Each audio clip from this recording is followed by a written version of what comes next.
Today, we're taking a trip down south to the crawfish-loving, bayou-having, Mardi Gras partying state of Louisiana. If you think this terrain looks a bit hilly for Louisiana, you'd be right, because this isn't Louisiana. It's the Arbuckle Mountains of South Oklahoma. A few hours later, we cross the state line, and right off the bat, we're greeted with railroad tracks. This is KCS's Shreveport sub, and it starts in Heavener, Oklahoma, and ends in Shreveport, Louisiana. We'll be rail thinning the southern half of this sub, going from Rodessa in the far north of the state, and ending with KCS's locomotive shops outside Shreveport. Man, just look at that scenery. Here we're crossing over Black Bayou. I'll definitely have to come back to this spot. We're gonna start up north and work our way south. Our first trip is the little town of Rodessa, Louisiana, formerly called Frog Level, and it looks like we've got a nice intermediary signal to forewarn us about trains. These intermediary signals usually come on about 5 minutes before a train comes, so once it lights up, you gotta get ready quick. A red light tells us that a southbound is on the way. Here it comes. This is a loaded grainer, and it's flying. Trains definitely move faster here than they do back home.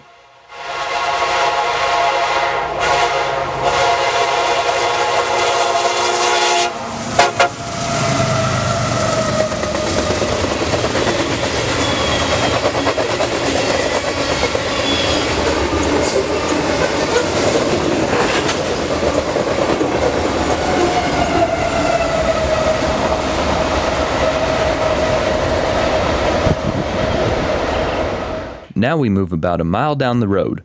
I told you I'd have to come back to this spot. Like I said, this is Black Bayou. That dark water paired with those bald cypress trees is just so pretty. I wonder how many gators are down there right now. Pretty soon, a northbound mixed freight came thundering over the bridge.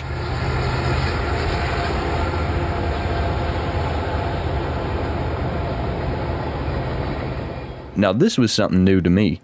I've never seen loaded well cars thrown in on a mixed freight. I think it's neat to see how different railroads put together their trains.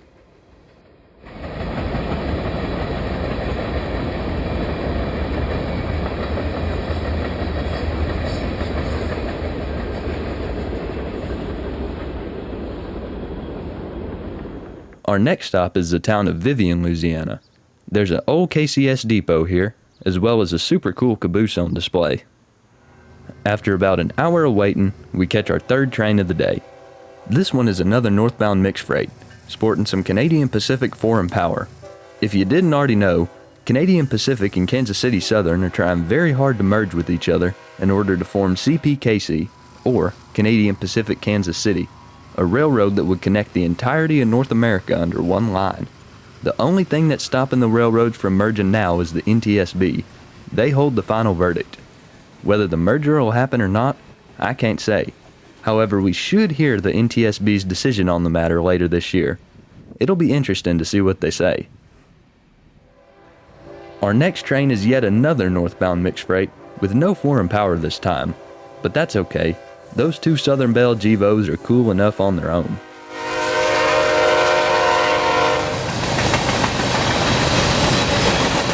My only problem with this spot is that you can't see when northbounds are about to end, because the depot blocks your point of view. But if you start recording the train early enough, you shouldn't have any problems.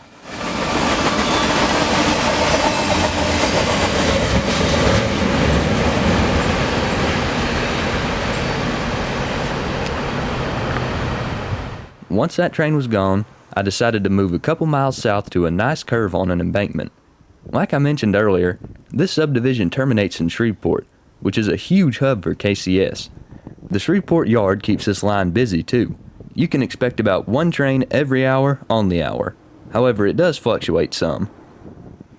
Our first train at the curve is a southbound coal drag, and the engineer was nice enough to give me a horn salute.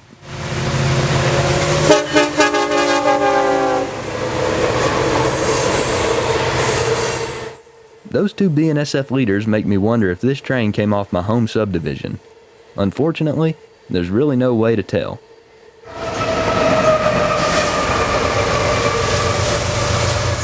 Man, those DPUs are flying around that curve. No wonder it's slanted so heavily.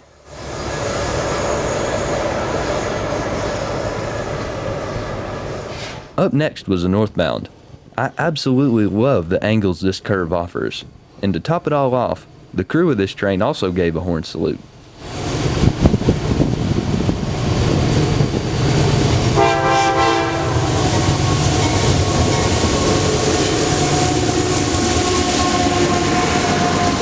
This mixed freight was shorter than I expected, and I missed the end of it.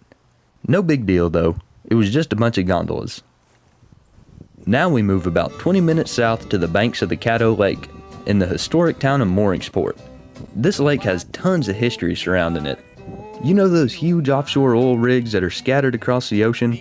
Well, this lake right here is home to the world's first offshore oil rig. It was called the Ferry Lake No. 1 and was made in 1911. It was once joked that you could walk across Caddo Lake and never touch the water because of how many oil rigs there were. Today they're all gone, but you can still see random metal pipes and odd wooden structures sticking out of the water. Those are decades old capped off oil wells. There's also this super neat drawbridge made in 1914. It was operational up until the 1970s and you could drive on it up until the late 80s, but today it's completely closed down and is pretty much a tourist attraction. Anyways, back to the trains. Here comes a southbound manifest screaming across the bridge. I guess manifests make up the majority of traffic on this line, because that's mostly what I've been seeing.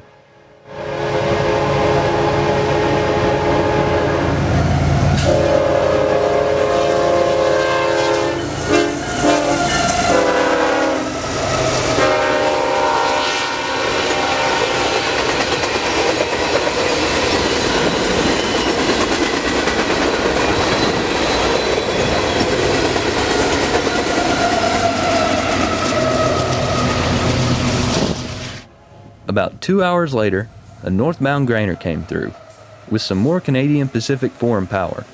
I would love to get on the other side of the bridge and catch these trains with the sun on them, but the foliage is so thick it's just not possible.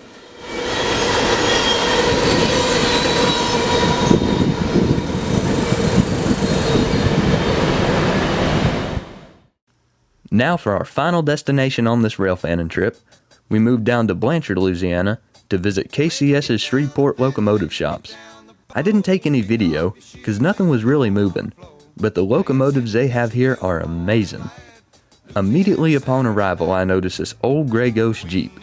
I hope it's just here for repairs, and not a new coat of paint. In this photo there are several interesting engines. Front and center is a shiny, freshly painted SD70 Ace, and directly to its left is an interesting Gevo with a paint scheme I've never seen before. After a quick Google search, it turns out this is KCS 4859, the one and only safety starts here engine. Even though I only saw about 10 feet of it, I would still call this a successful catch. What do y'all think? Directly to the right of the shiny Ace was another gray ghost. I think this one is also a Jeep. Here's a pretty cool photo. It's a CP engine and a KCS engine back to back. This image is either fantastic foreshadowing or just a neat lash-up. Time will tell. Speaking of foreign power, we get another little taste of home, with the BNSF Gevo lined up behind a KCS engine. I wonder why this BNSF engine is here. Did it just end up at the locomotive shops by chance, or is BNSF paying KCS to fix it? While we're on the topic of BNSF, I couldn't help but notice 3 former H2-9s that have been stripped of their BNSF markings. They've all been renumbered, patched, and re-logoed by KCS. All they need now is a Southern Belle paint scheme, and they're good to go. Now this photo might just be my favorite out of the whole bunch. Here we see 3 Gray Ghost locomotives in a row. One is an SD40-2, while the other 2 are switcher engines. I almost can't believe that KCS is still holding on to these old things. Unfortunately, the SD40-2 has already ridden its last ride. You can see multiple spots where parts have been taken out of it. But the switcher engines on the other hand look to be operational. I really hope they are, because switcher engines on Class 1s are definitely few and far between. After seeing just about everything there was to see, I decided to call it a day. Thanks for watching. If y'all enjoyed this video, consider checking out some other ones of mine. Till next time.